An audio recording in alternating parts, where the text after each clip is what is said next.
G213 mechanical keyboard unboxing. खोलो भाई साहब।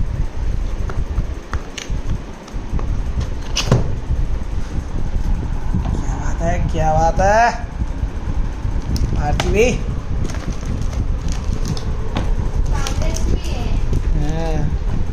अभी अपन निकालो भाई साहब, पेन निकाल के दिखाओ।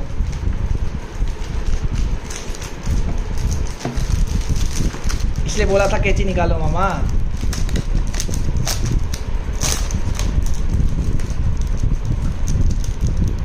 ओहो यार, ये तो स्मार्ट लोग हैं, इन्होंने कट करके दिया है। बहुत बढ़िया बहुत बढ़िया। शाबाश। ओ भाई साहब, टच कर टाइप करके देखो, फील आएगा मैकेनिकल एकदम। इसमें नहीं है ये थोड़ी वैसी लूज चीज़ है।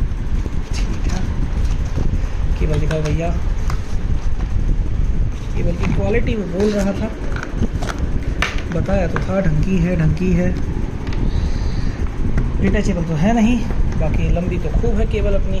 नॉर्मल अपना USB है।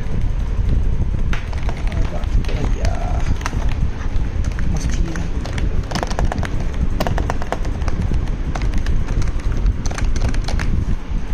टाइप करके देखो।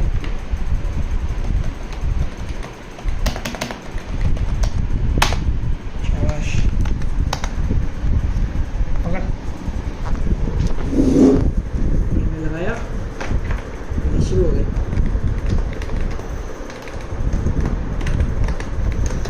मस्त है भाई, मस्त है। शाबाश लॉजिटेक।